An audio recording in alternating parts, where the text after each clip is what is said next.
Heavenly Father, Lord God, we're so grateful to you for the opportunity to have another conversation. And we just simply pray that you be in the midst and that we learn something new and learn ways in which to better support and care for your people and for our communities. It's in Jesus' name we pray this. Amen.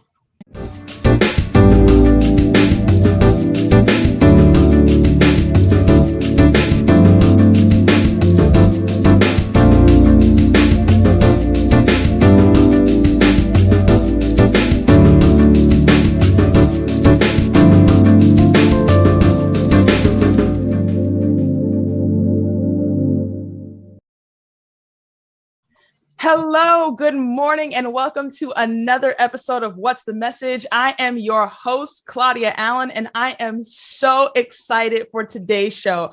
Carmela and I have been talking about the guests that we have this morning for some time, and so we are so grateful to them for gracing us with their presence. That said, I'm never here by myself. I'm always here with somebody, my co-host, the lady who runs all of these things here at Message, the one and only Carmela Monk Crawford. Carmela, not all the things. No, all of the things. All of the things, Carmela. What's up, Claudia? I'm good. How are you, man? Your eyebrows are on point today. Okay, you don't hear people talking about that on CNN. First of all, it looks good, girl. It's good to see you this morning. You know what? I have to just say before we get started, I have a birthday tomorrow. And last night, my husband treated me to one of the best of all worlds. You talk about all the things, right? So jazz at Lincoln Center with one of my favorite artists, Wynton Marsalis. Guess who was the guest at Jazz at Lincoln Center? Tell me. Bryan Stevenson. Wow. Director of the Equal Justice Institute sat there and walked us through the response to protests through jazz and sat down at the piano and played with jazz at the Jazz at Lincoln Center Orchestra. You talk about the best of all worlds. I was in, well, not heaven yet, but I was close. Okay, that's all I'm trying to say. Oh, that was so good. So I'm on a cloud nine today, and maybe we've got such serious topics to talk about today. But you know, it's been good, and I'm ready to go. Listen, I love that. I had no idea that Bryan Stevenson could play the piano like that. So that is amazing. Black folks stay talented. I mean, Farrakhan is like this classically trained violinist. Bryan Stevenson is classically trained pianist. You know, Black folk continue to amaze me at the versatility with which we approach life. Okay. So I appreciate you sharing that. Well, listen, I know you and I are particularly passionate, and I know Message has actually been passionate about this for decades, and that is health and wellness. Right. It's a critical element of the magazine. Every single issue, we include some tip or some article, recipes. We're just constantly trying to get people to live a healthy life, a plant-based life. And you actually made me aware of an entity that's doing phenomenal work on tobacco awareness, particularly in African-American communities. I'm so glad to welcome on today two very special guests. First of all, Ms. Carol McGruder and Sali Butler. And let me just introduce them really quickly. Carol McGruder is experienced in the fields of tobacco control, transnational tobacco issues, public policy, social marketing, media advocacy, parent training, health education, and community capacity building. That's a mouthful, and that's a lot of work she's doing. She is a highly respected trainer, presenter, community advocate, and program designer. And she is a seasoned veteran of California's tobacco control experience. Wow. And until I started reading about this, I didn't realize there were people here, like almost like the angels holding back the winds of strife, trying to keep these forces from hurting the people in our community. And that's what she does. She's a founding member and co-chair of the African American Tobacco Control Leadership Council. And along with her is our good friend, a tremendous support and partner to Message, Sali Butler, MPH, who is also a master trainer and works with community health workers in faith-based contexts and communities. And she's all about building collaboration so we can get stuff done. And so today we welcome them to What's the Message, because we need to talk about tobacco. And you're right, we don't talk about it. And that's my first question. And I'll toss it out to you, Sali. When we talk about tobacco, why aren't we talking about tobacco? Because everywhere I go, all I do is smell weed. Okay, what's going on? Why are we talking about tobacco today? Well, thank you. First of all, happy birthday to you. Thank you. Thank you. I don't know if we could get any happier than Wynton Marsalis and Brian Stevenson. Thank you. That's what I'm trying to say. Your husband, he hit the mark. But I think that, and Carol's going to do a much better job of it. Some things are fads. There was the cocaine epidemic, there was the heroin epidemic. Now there's the oxycontin and the what do you call the other one? Epidemic, opioids, but those things, they kind of come and go.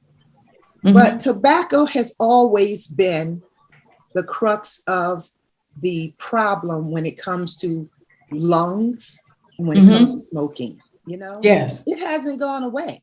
It hasn't gone away. It's been through all the other trends, and it's the gateway to these other things. Well, in fact, Ms. McGruder, isn't it true? And I've read some of the things on your website. When we talk about tobacco, tobacco has sort of been that gateway problem within our community for 400 years. Talk to us about tobacco and the unique targeting of the Black community. Yes. So first of all, good morning. I'm so happy to be here with you, and your energy is just wonderful. And I'm awaiting the day when I can get back to live music and jazz. I love music, and my concerts is one of the things I have missed the most during this last year of isolation that we've had. So when we talk about tobacco, we have Martin Luther King talked about drum major for justice. And the tobacco industry is our drum major for death and morbidity in our communities. And they've been there all this time and really are responsible for enslaved Africans coming to these great United States of America. That was the first crop that we were brought over here for, and cotton came after that. But as you say, we have so many other issues that tobacco is something that is pushed to the back burner, even though it is the #1 killer of Black people. And in these past 20 years, we have lost almost 1 million Black people, 45,000 per year, to tobacco-induced diseases. And so that doesn't get attention because of the Trayvon Martins and the Oscar Grants and housing and racism and discrimination. And the industry has just really played off of our issues that we grapple with. When I travel all over this country, it's the same issues everywhere I go, and the industry counts on that. So in my life, I have been an activist fighting for my people my whole life. Even as a teenager in high school, I was protesting and marching. And tobacco control, commercial tobacco control, has just kind of taken over my professional life because of the great need. It was like the unwanted stepchild that nobody in our community was really giving any love to when I got involved with it. And I really got involved with it as a fluke. I needed a job in the 90s. And then when I really learned what the tobacco industry does and continues to do, it reframed the death of my favorite aunt, who died at the age of 58, and who felt guilty and complicit because that was her choice. And this is a thing that our people need to understand. I have a cousin who's been a lifelong Newport smoker, and he was explaining to me that that was his choice. And so the industry is like they sprinkled these addictive products and embedded them and seeded them in our community for decades and decades. And now there are people who believe that it's their individual choice, but there's so many more factors and forces at play than someone just deciding, okay, I'm just going to decide I'm going to smoke this product that's going to kill me in 20 or 30 years and give them all my money. There's a lot more involved in that. And so it's important for people like us to understand that we must protect our community. We must protect the next generation of young people from becoming addicted to these deadly products and feeding the beast, which is the tobacco industry. Continue to feed that beast. Clearly, I'm muted. Do you feel like the tobacco industry specifically targets African-American communities? I know you kind of touched on that a little bit. I'd love for you to kind of expand and talk to us a bit about the ways in which they actually target our communities. So the industry, their specialty is segmenting out and targeting individual populations, but they were specifically pernicious in the targeting of African Americans. And we know this because during all of the litigation that we've had, they had to release a lot of their own internal documents that they never thought the public would see. So these documents are actually housed, one of the places is the University of California, San Francisco, and you can go online and put in someone's name and it's all indexed now and digitized, and you can see what the tobacco industry was doing. So one of our co-founding members, Dr. Valerie Yerger, years ago, wrote a research paper called Smoking with the Enemy. There are two important ones, Smoking with the Enemy and Racialized Geography. In Smoking with the Enemy, she documents with her colleagues how the industry targeted all of our African-American organizations, from doctors, nurses groups, giving conference support, to our media, so to the National Newspaper Publishers Association, which is our Black Associated Press, which still takes money from Reynolds American International, which is Newport's. Wow. And so just kind of buying a silence and a complicity. And along with that was the racialized targeting. So their documents show how they came into our communities. They gave cigarettes, mentholated tobacco products to children as young as 9 years old, like Marie Evans in Boston, who died at 54, to Dave Chappelle when he was 14 in Washington, D.C. at the Metro station. And he looked very, very young and decided he was going to learn how to smoke. And so he, in his own words, he didn't realize he'd be so good at it. And the younger you are when you become addicted to nicotine, the harder it is to quit, because it actually changes your brain, the anatomy and physiology of your brain, and your brain grows nicotine receptors and it seeks that. And that's why it's harder to quit and how it's easier to relapse, because once you start again, your brain, it just lights up and reactivates these nicotine receptors in your brain. And that's why it's so important for us to stop it now. And so we must do all that we can to stop it now.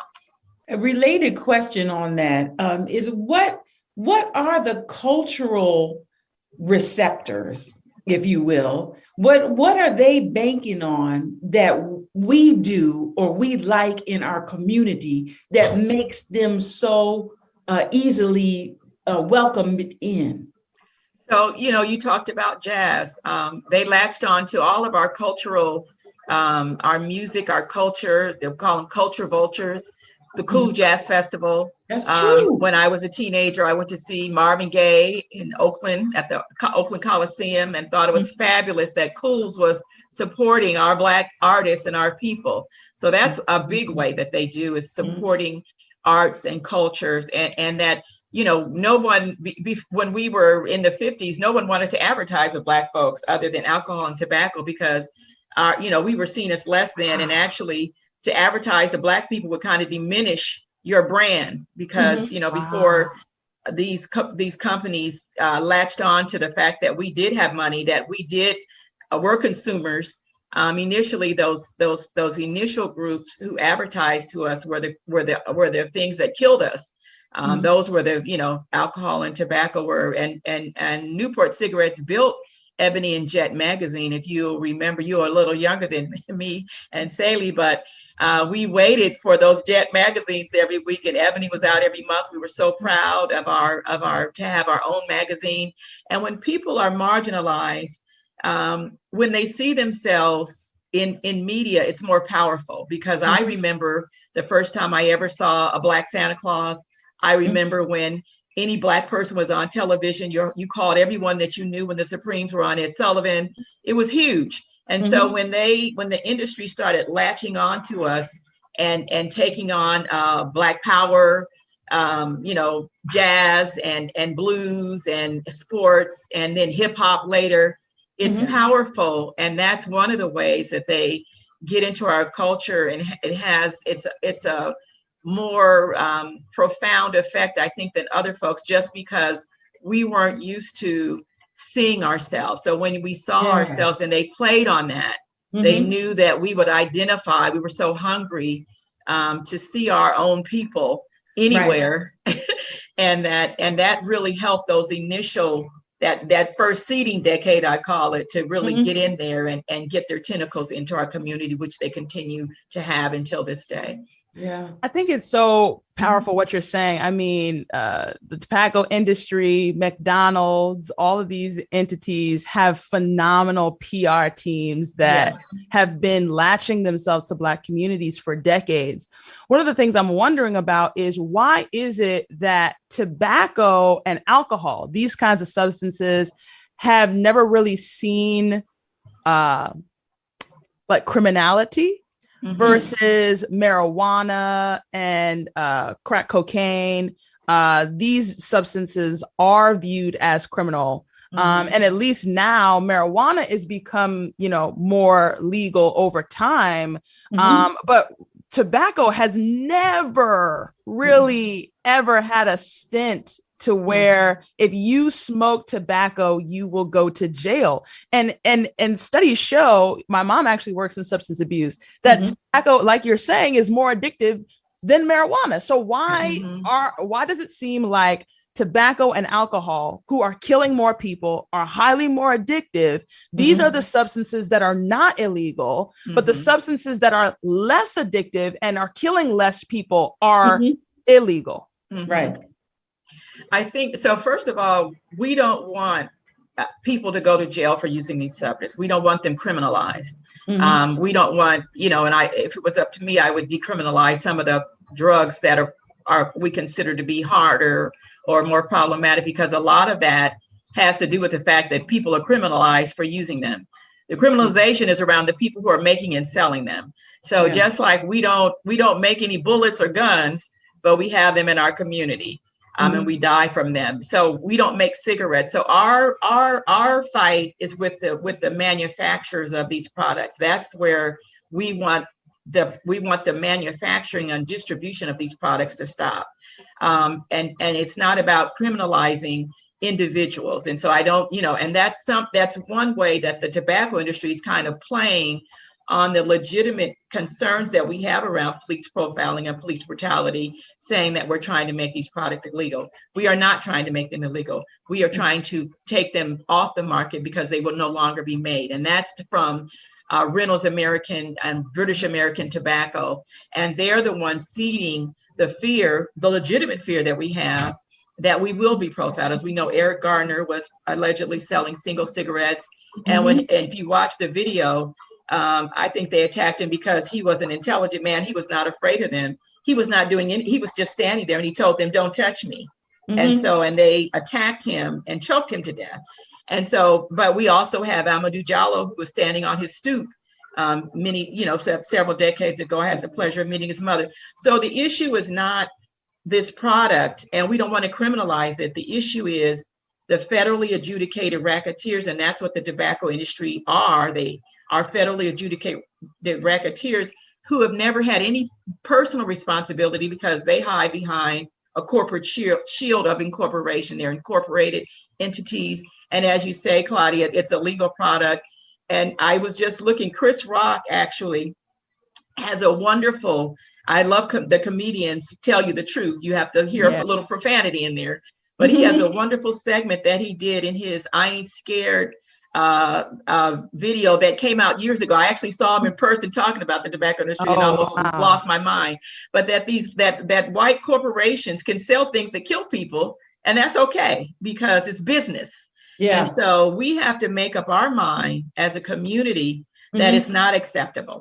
Right. And that it's not normal, it's not acceptable. And that's what we're about. And that's why I really appreciate the collaboration we have with Sali, because it's about just regular people understanding this, taking this issue on, and really defending our community against these entities that are killing us. And because we have so many other issues, we just can't defend ourselves against everything. And that's the job of our politicians, elected officials.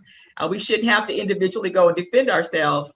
And it's the job of our organizations and our leadership groups to understand the toll that tobacco takes on our community, and to address it from the source, not from the addicted victims who are the smokers. Right. Thank you. This is such rich information. And one of those things that you say in your internally, you're like, we haven't been talking about this. This is very serious. And Sali, I just want to come to you as we wrap up this segment just for a little bit. My aunt died 27 years ago, complications from lung cancer and smoking. Talk to us, two things. Tell us about the success rate that African Americans have. You wrote us a note about what it is like to try to quit. And especially right now, not only, just like you said, that Ms. McGruder, not only your sense of personal choice and personal failing and guilt, but the conspiracy of media marketing against you. But then, talk to us about quitting and what it is that you're doing regarding this campaign that starts in day after tomorrow? Well, I think we're on the tail end of the campaign. Okay. Ms. McGruder's organization actually trained, I guess it was about 10 or 12 of us as cohorts to learn how to be advocates to our community and bring awareness about this issue. And in doing that, I learned so much. I mean, if you think you learned a lot today based upon this 20-minute conversation, I learned so much about the industry, the policies, the advocacy, the awareness. I learned much more than I ever knew before. As you said, I had two relatives that smoked. I had a brother and a brother-in-law.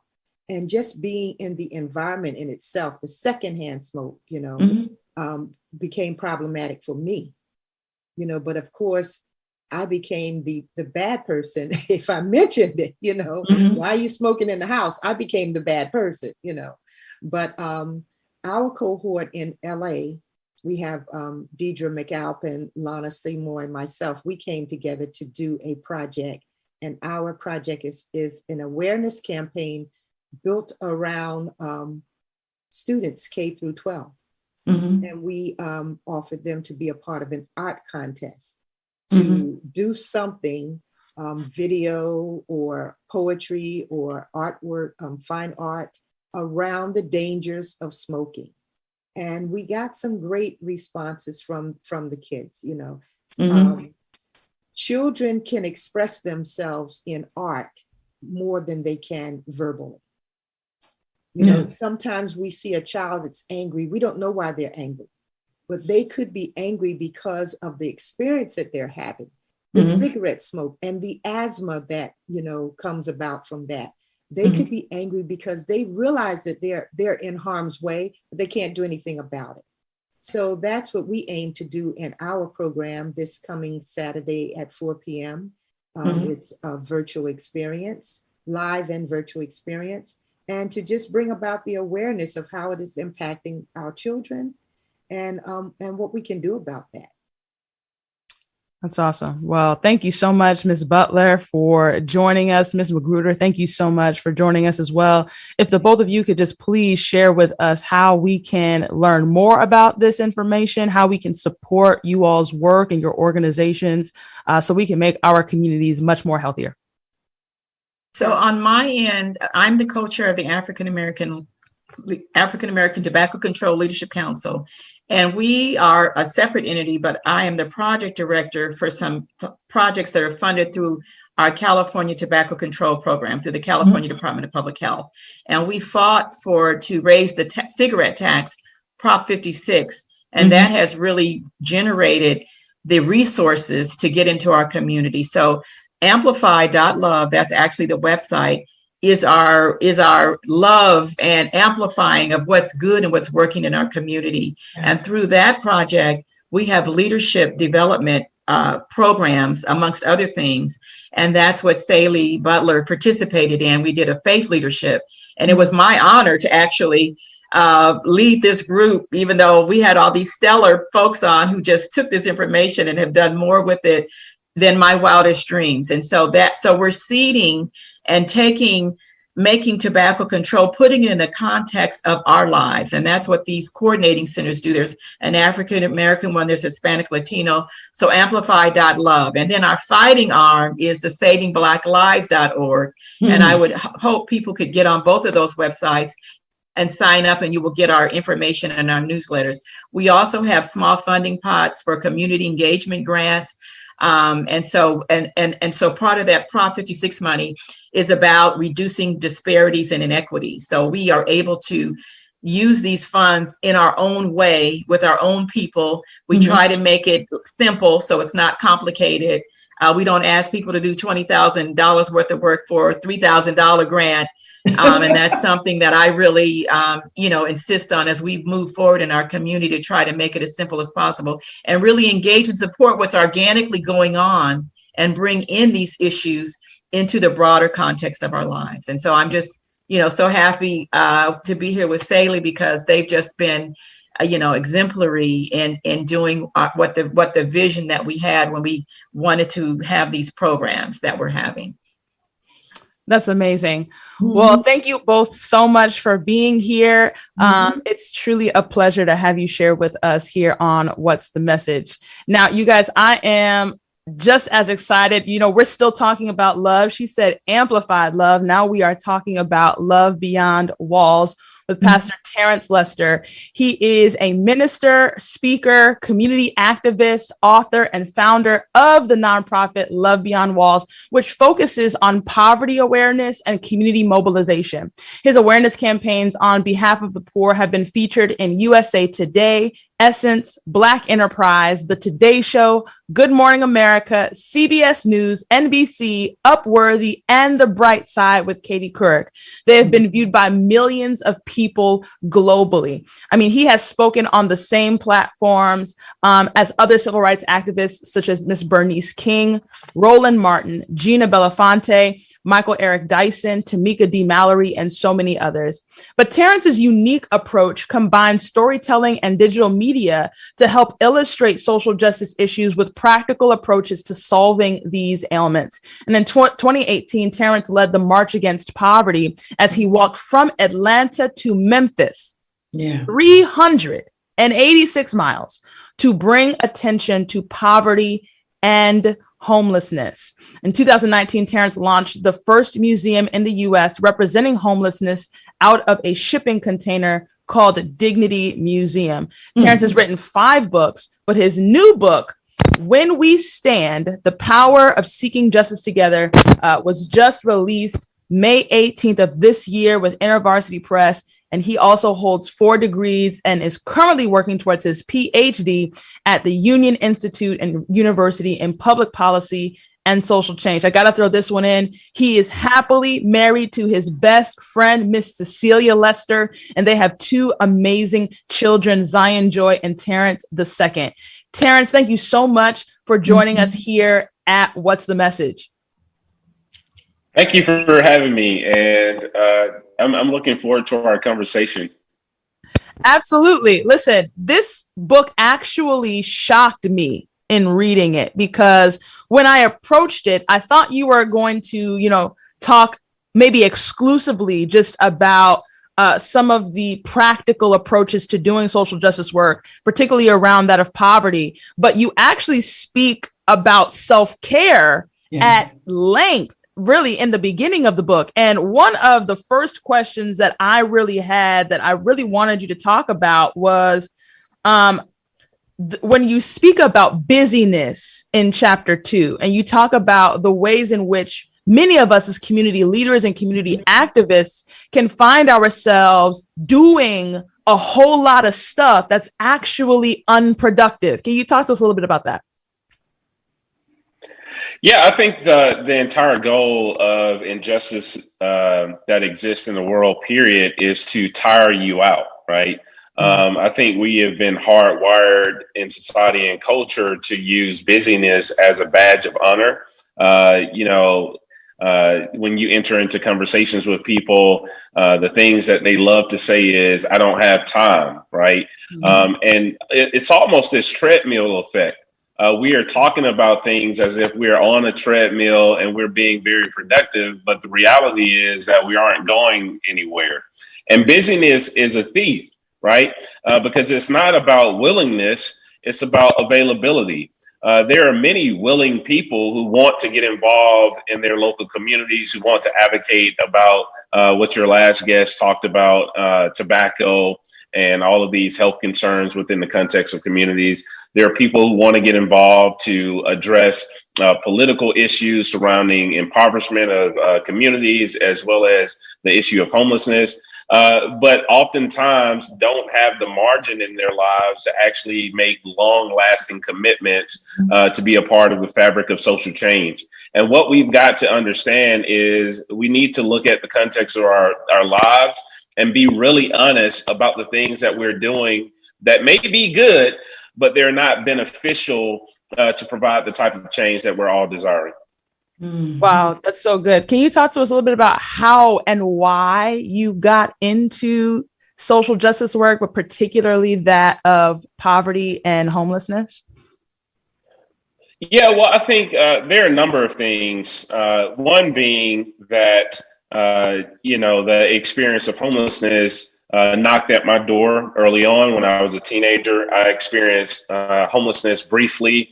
Myself, I remember sleeping on park benches and having to stay up all night, get up as a teenager and go to high school, and have my educators not really understand why I would fall asleep in class and them label me as a troublemaker, right? And so they had no clue about my social context. And there was a disconnect. And so I had several mentors over the years who encouraged me to finish high school, to overcome a lot of my personal circumstances, but also would lift up this idea that pain could be translated and transformed into passion, right? That the pains and the traumas that we've experienced no longer has to oppress me, right? That they could be something that is liberating. And so as I was liberated, I found a passion in wanting to liberate others dealing with the same types of plights that I was plagued with early on. And then two, I just think there's an empathy deficit in our country, right? As it relates to how we really talk about and care for our neighbor. I love ML King's thoughts and ideas about this world being a world house, right? The world is our address, that we have this interconnectedness, that what I do for you, I'm also doing for myself. And I think what we've allowed ourselves to do is allow the numbness and the apathy and the indifference distance ourselves from one another in a way that we are talking about and hold biases against people that we've never even met. There's a quote that hangs in our center in College Park, and it says this. It says that you can never meet the needs of people that you've never met. And I think one of the ways in which we move forward is through the power of proximity. You can't hate someone up close. You have policymakers right now writing policies that are affecting the lives of individuals that they've never been proximate to. You can't become a medical doctor unless you go through some type of practicum. You can't become a counselor unless you go through some type of practicum. But you can be a public official and a policymaker and never spend time in the communities that you're writing these policies that may affect these communities, right? And so policies within themselves frame out narratives and build social constructions, right? In policies, there are, villains and heroes. There are problems and there are solutions. But we have to ask ourselves, who are the problems? Who are the villains, and who is holding the narrative that persists about, communities that suffer with impoverishment and or lack of equity and access? Let me ask you, speaking on that point of being proximate, did I read that you actually went back into the community to experience what it was like to be homeless, other than the time when you were a teenager, or did I read that incorrectly? Yeah, that's right. I remember sitting, I had been doing a lot of, work around building relationships with individuals without an address. And I'll never forget, I was having this conversation behind a building with this guy named Kurt. We had been friends for about 3 months. Every single week, I would show up and have breakfast with him. And I had asked him a question. I said, hey man, why don't you allow me to just get you in like a sheltering system? Let me get you off of the streets. And Kurt said, there's a shelter nearby. There's 500 guys that sleep in chairs. There's only one restroom. And the smell is so thick in the shelter that you could taste it. He says, as a matter of fact, I would stay up all night protecting this one bag that has everything that I own and possess in it. He says it's more comfortable behind this building than it is in some of the shelters in the city, because not only that, you'll have shelter workers that will talk down to you, right? I'll never forget that conversation. I left and I went home, and I was sitting at the kitchen table with my wife and my 2 kids. And my wife says, what's going on? And I say, I think I'm supposed to take off my shoes of comfort and put on the shoes of those that I'm willing to serve. And she was like, well, what are you talking about? And I was like, would you allow me to make myself homeless? I want to live on the streets. And I remember my wife and my kids dropping me off underneath the bridge in the heart of the city of Atlanta. And they allowed me to stay on the streets for over a month. I ate out of trash cans. I was put out of shelters. I was talked down to by social workers. I was talked down to by shelter workers. There was times when I would be out on the streets begging for money with some of my friends experiencing homelessness, and would have beer cans thrown at us, and we would be talked down to, and people would intentionally walk across the street and tell us that we needed to get jobs and don't be lazy, and had no clue that we were out there trying to raise dollars because my friend needed access to medication. Because when you don't have an address, you don't have access to healthcare, right? And he's dealing with this illness underneath the bridge. And it's amazing to me that how we've allowed social constructions and these political framing of what it means to be poor in this country to wire our minds to think that just because you're poor, you're lazy. Just because you're poor, you don't have morals. Just because you're poor, you don't have any character. And that's further from the truth. There are poor people right now who get up every single day and go to work 50 and 60 hours a week and still don't have enough money at the end of the month to take care of all of the inflated items that are going up because inflation is causing things to rise. If anything that COVID-19 has taught us is that anybody at any given moment can be snatched away from a comfortable lifestyle and be closer to the experience of homelessness than you think. My Lord, man, I'm so moved that you intentionally descended into the condition of the lives of the people that you want to touch and work for. You talk a lot about scripture in your book, and you are a minister.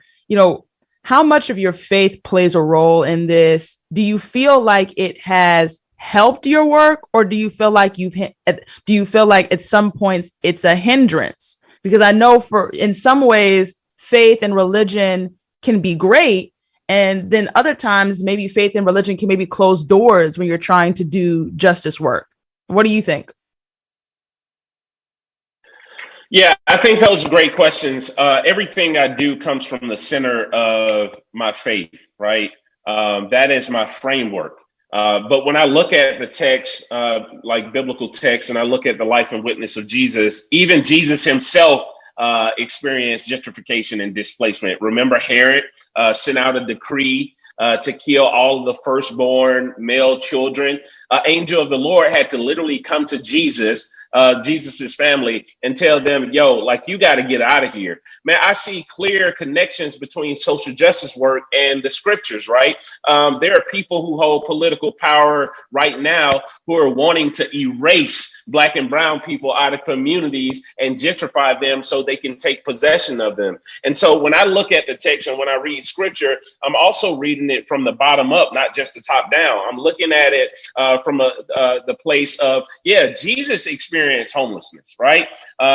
Foxes have hole, birds of the air have nests, but the Son of Man has nowhere to lay his head. So my question then becomes to people who are of a faith background is, how can you worship a Savior who experienced homelessness and worship him on Sunday, but walk past your homeless neighbor that you see in your city every single day? So my faith is always integrated in everything that I do, because I don't see any disconnection between what I believe, what I stand for, and the things that Jesus experienced when he was on this earth. That's so good, man. When you talk about Jesus and his ministry and his work in the book, you talk about the difference between proximity and presence. And you spoke a little bit about proximity. I'd love for you to talk to us a little bit about what you mean when you say presence. Mm-hmm. Yeah, well, proximity is when you are close to something, but presence means that you are intentionally showing up to be around that on a daily basis, right? I think we suffer from inattentional blindness, right? That we can be around people and be around things and not even be aware of them because we have become numb to them or blinded to them.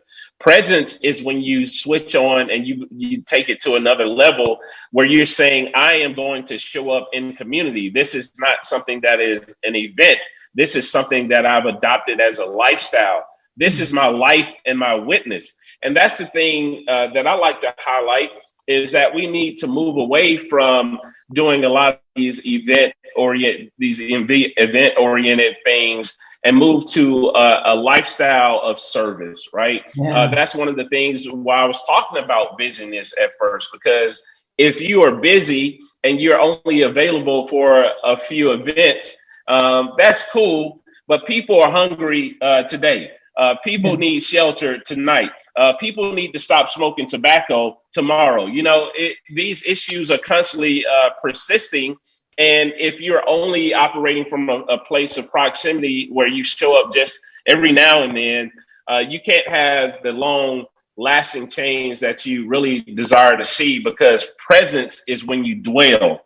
And using my faith, it says Jesus came to the earth and he dwelt among them, right? Mm-hmm. I want to not only be around my neighbors just to love them for a moment. I want to be there to build relationships. I want to know their fears, their hopes, their dreams, their aspirations. And I also want to embody what it means to live in solidarity with those who are suffering. You know, what I'm hearing in what you're talking about right now was another theme or another attribute that you sort of addressed, and that was that the idea of sacrifice and sacrifice to do something. In fact, I had to take a moment and take this little quote. I'm gonna put this on somewhere because I love it. It says, sometimes though, we have to give up things that are good because they are getting in the way of following God's call or the search for justice to which we could contribute and which we would be far better and more, it would be more rewarding. There's a trope. I love what you said there. There's a tired trope. I was just looking at a new show that debuted in the last 2 weeks, the tired trope of the Black minister who is self-serving. He's got all kind of money, hypocritical, all everywhere he shouldn't be.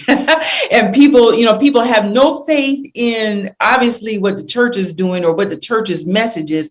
Yet there's, every trope, there's something behind it. And then that's the idea of just a self-dealing and an unwillingness to sacrifice and to do without so that we can come alongside people and do the work. How can we keep this practice of sacrifice alive and in the community? Yeah, that's a really great question.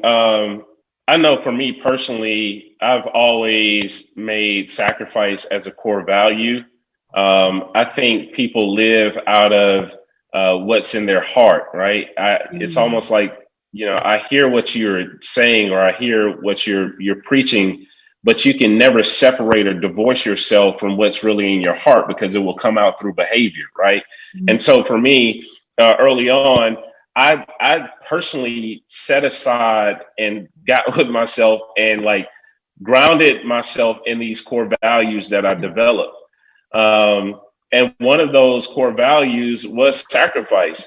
I saw the abuse that was happening in organizations that were led by leaders who would abuse their power, who would gain all of this, access to resources and platforms and things like that, but would be totally removed from the people and the communities that actually needed them the most. I have no interest in owning a plane. I have no interest of being a celebrity. I have no interest in having a really fancy house. I have no interest in none of that. I have interest in seeing lives change. I have interest in seeing communities have their interests heard. I have interest in seeing people who are deemed invisible have the opportunity to be seen and have their imago Dei and the inherent dignity and worth and value affirmed.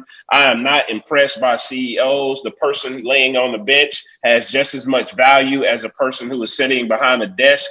And for me, that's the way that Jesus lived his life. And that's the thing that I'm trying to model. When I see people who are weary and who are broken, I remember my own pains and I remember what God did for me. And I want to offer that up to the persons that are before me, whether it be I'm using my voice to advocate, writing a book to advocate, sleeping under a bridge. I don't care what it is. I think that we need the type of leadership that says, I'm not going to chase a platform. I'm going to be about the people. And that's what I'm about. I'm about the people. I'm about the people who are affected by tobacco. I'm about the people who are affected by gentrification. I'm about the people who wake up every single morning and try to figure out how they're going to create a living wage so they can take care of their kids. If we're not talking about those real issues, then what are we doing in leadership, right? And for me, I just operate from that center. Whoo, man, so good. Oh, man, that was so good, Terence. So I know about Love Beyond Walls. Could you tell our audience a little bit about that nonprofit organization? I know I saw some time ago, one of the things that just drew me to your organization was I saw that I believe you guys had established sinks outside for individuals who were experiencing homelessness to come drink water, to clean up, and really a mobile space for them to kind of regain some dignity without having to go through, businesses and ask permission and all this other kind of stuff. It's here is this resource for you from us. Talk to us a little bit about that. Yeah, well, traditionally, we have a community center. People have come to us to, recover their identification cards, to reunite with family members, to find temporary showers or shelter, to get access to grooming and support materials, to learn leadership, to have access to technology, right? And so in the beginning of the pandemic, the world was about to shut down, but we still saw the growing need of disparities. And we had this guy named Dimitri come into our center. He's a good friend. And he says, man, I think I'm going to pass away because I don't have anywhere to wash my hands. Well, it made us think about the libraries being closed, right? Sometimes people experiencing homelessness use libraries as daytime shelters to access information. It made us think about this term social distancing, which I don't like. because we're talking about social isolation. I think what we've done is physically distance ourselves away from people and helping to keep people safe. But people experiencing homelessness has been dealing with social distancing long before a pandemic, right? Through the criminalizing laws that are popping up all around the country. And so when Dimitri told us that, our response, because we had been proximate and we've been practicing presence, is to allow the cries and concerns of the community show us what the community needs, as opposed to us bringing our own ideas. And when he said that, I said, man, this is it. We have got to find a way to do what the CDC is requiring of all of the citizens to do, which was to wash their hands, right? But not giving those who are living on the streets the tools and resources to actually live out those behaviors or practice those behaviors.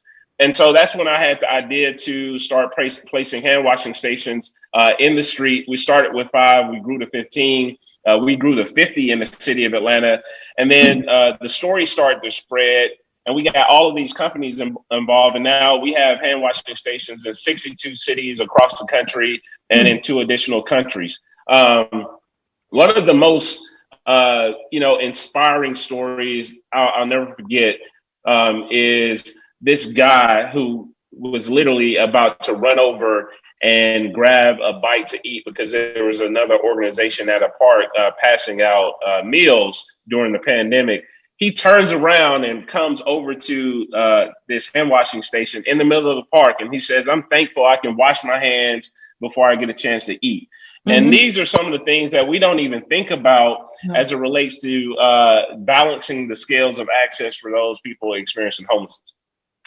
Wow, man, such amazing work. I'm blown away. It's like, you follow somebody and it's like you see what they're doing, but you don't even have a glimpse. I had no idea the depths that you guys were actually going to within your work around poverty, man. Like, I'm literally speechless. I typically don't have these moments. I usually have another question. I'm like, wow, that's crazy. He literally did that. He really did. You know what? I think there's 2 things that I want to ask you, because I know we're almost running out of time, but there's to me, as a Black person, I find it so ironic that many of us would have the same, or we buy into the dominant narrative that you talk about in the book. It's like, how are we inflicting, these self-inflicted wounds on people who are on the spectrum of suffering? You know what I mean? What is it that you're saying to people about poverty and how we can relate to people better? And then, and I'm sorry to do this compound question to you, but I know that you wrote 2 books on prayer. And I guess my question is, what can we be praying for in terms of the self-transformation that needs to happen for us? Yeah, that's a loaded question. I think, I think we have to really understand that we're all poor in some way. Some people are poor materially, and some people are poor immaterially. But at any given point, we are all suffering with impoverishment. And so poverty is just a lack of access, right? That's how I define it in my book, I See You. It's a lack of access. And, you may be impoverished this week because you have a lack of access to emotional well-being. You may be impoverished this week because you have a lack of access to healthy relationships, right? You may be impoverished this week because you weren't able to get a meal or, have access to a living wage.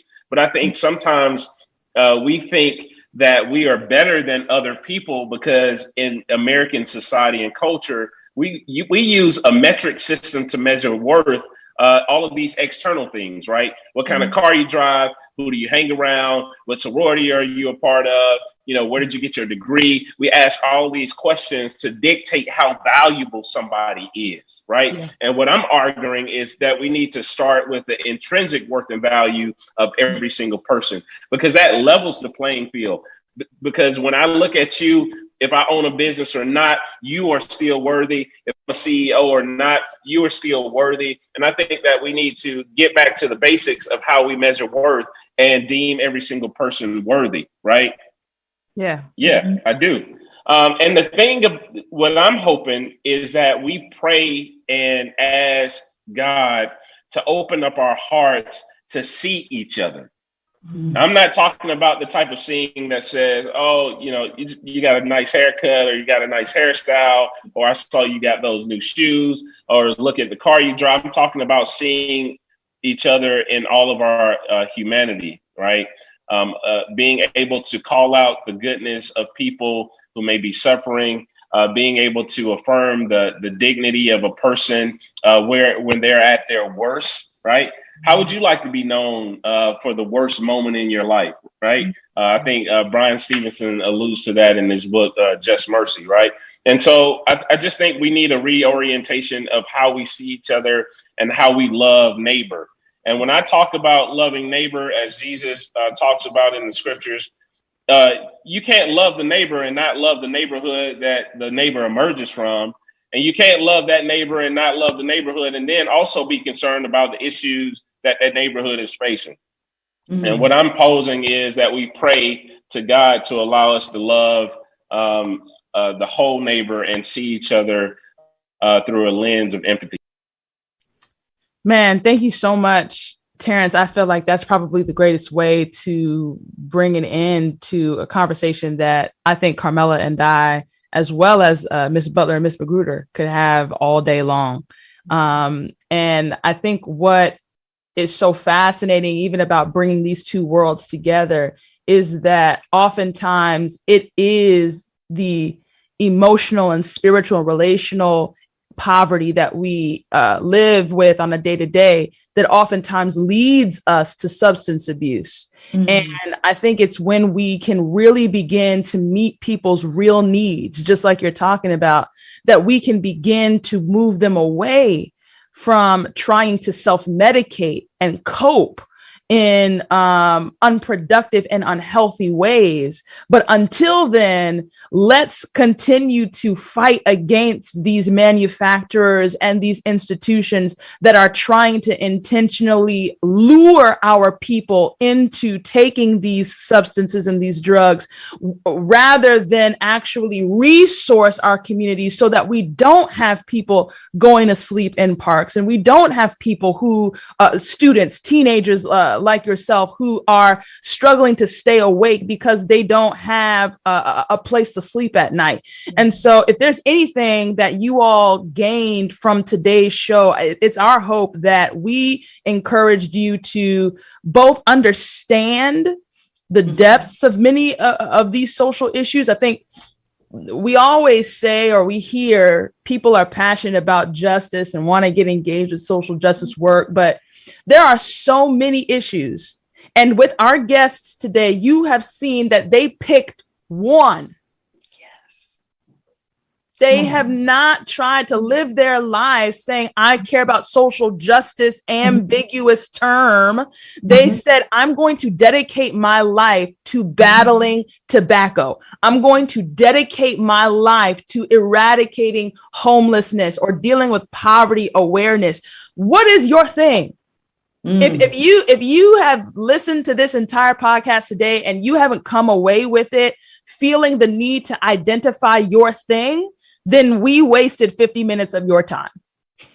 And our hope is that you read Terence's book, because it really helps you to not only figure out how to get engaged in your community, but to do your own work within yourself that gets you to the emotional and spiritual place where you have the bandwidth and the capacity to genuinely partner with people like Miss Butler and Miss McGruder and get the work done.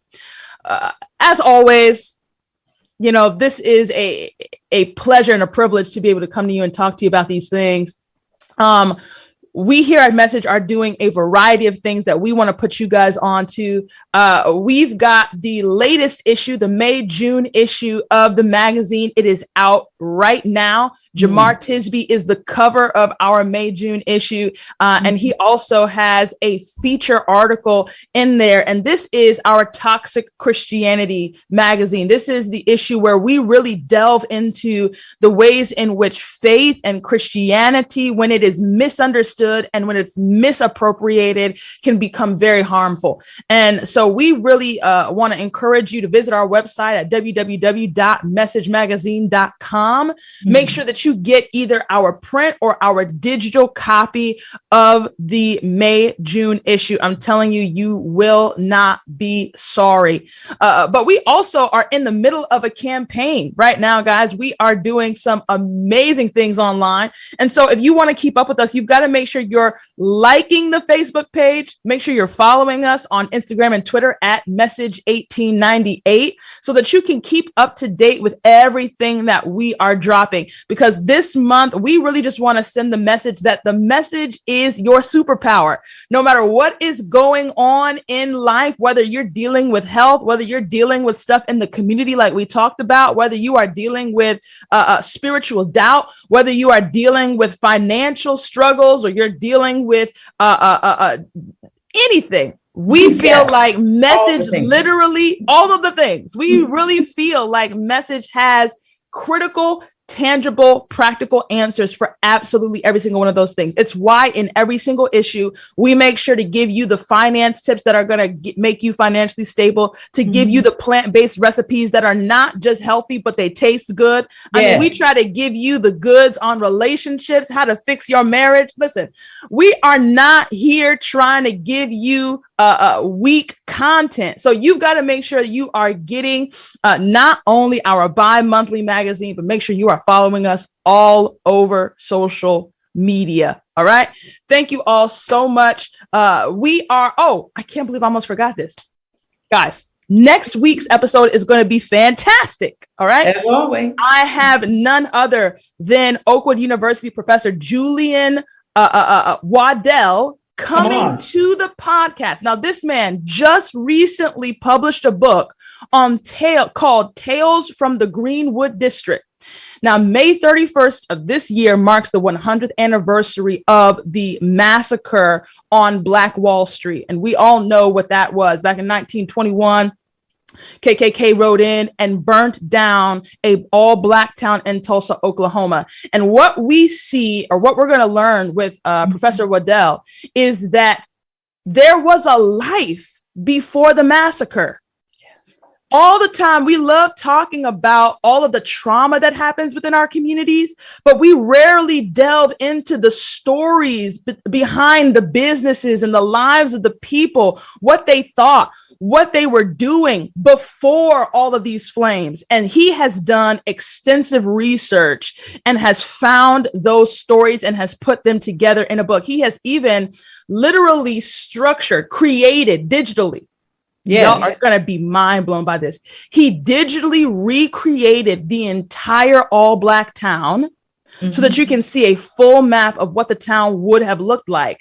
And then he attached the business, the value of each and every business in that town, what it would have been if it was operating today. Listen, it's going to be good. It just like it was good today, it's going to be good next week. So make sure you are with us live next Thursday, June 3rd, 11 a.m. Eastern time, where we are going to talk about Black Wall Street. All right, Carmela, what's on your heart, man? We out of here. Get down, Claudia. All I can say, get down, Claudia. This is good. Today is going to be hard to top today. You all were it was so rich today, but I can't wait till next week. Hey, destiny, that's all I'm trying to say. That's what I'm working on right now. What is our destiny and purpose? And today we just explored all of the different things that maybe we can check and recheck.